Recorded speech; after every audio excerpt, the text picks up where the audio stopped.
So we've got a stack of sources today that paint a pretty disturbing picture of healthcare. Hmm. And it's not a conspiracy theory, it's actually worse. It's a business model. Exactly. We're looking at what happens when the lines between drug companies, insurers, and, the regulators get so blurry you can't tell who is working for whom. Well, the sources have a term for it. They call it dependency corruption. Right. And it's not illegal bribery, not usually. It's systemic. It's when an agency like the FDA literally can't keep its lights on without getting user fees from the very companies it's supposed to be regulating. So they're not just serving the public. They're serving their customers. Mhm. And this all plays out through these massive incestuous networks. It's the classic revolving door, but let's talk about what that really signals. Because it's not just about people changing jobs, it's a culture, isn't it? It absolutely is. It signals to every regulator left behind. Play nice, and there's a gold mine waiting for you on the other side. And we have some incredibly blatant examples in these files. I mean, look at Jonathan Halperin. Oh, yeah. The cardiologist. He's on an FDA panel. He votes to approve a heart drug called Brilinta. And then what happens next? He gets over $200,000 from the drugs maker, AstraZeneca, for consulting. For consulting. And the kicker. He didn't break a single rule. Not one. The sources are so clear on this. This is just standard operating procedure. And it happens on the legislative side, too. Oh, with Representative Billy Towson.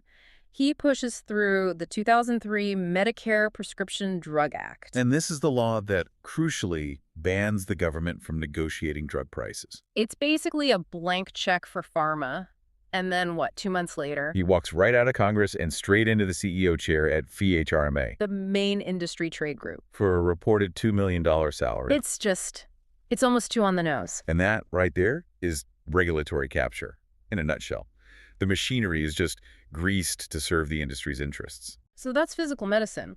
But when we get into psychiatry, it gets even stranger. The industry isn't just shaping the drugs. The sources argue they're actually shaping the diseases. This is what one paper calls the unholy alliance between the DSM, that's the Diagnostic Manual for Mental Health, The Bible of psychiatry, basically. and the FDA, yeah.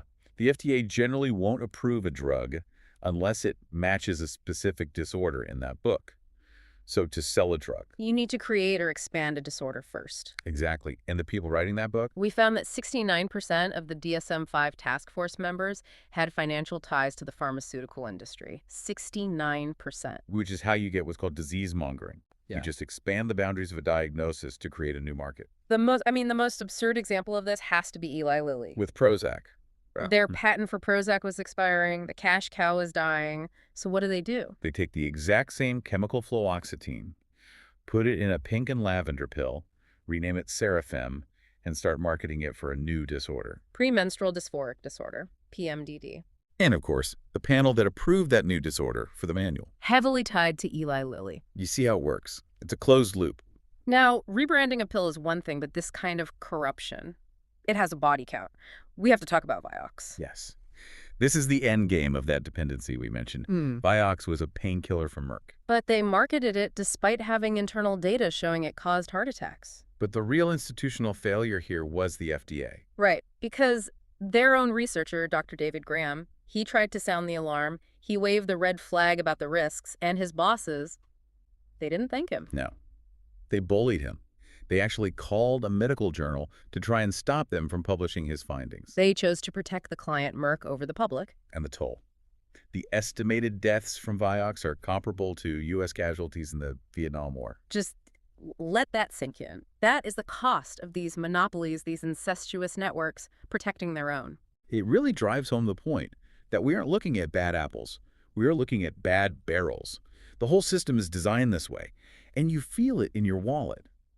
U.S. drug prices are up to 6 times higher, and in your safety. So what's the final thought here for us? What do we do with this? I think you have to consider this idea of intentional institutional capture.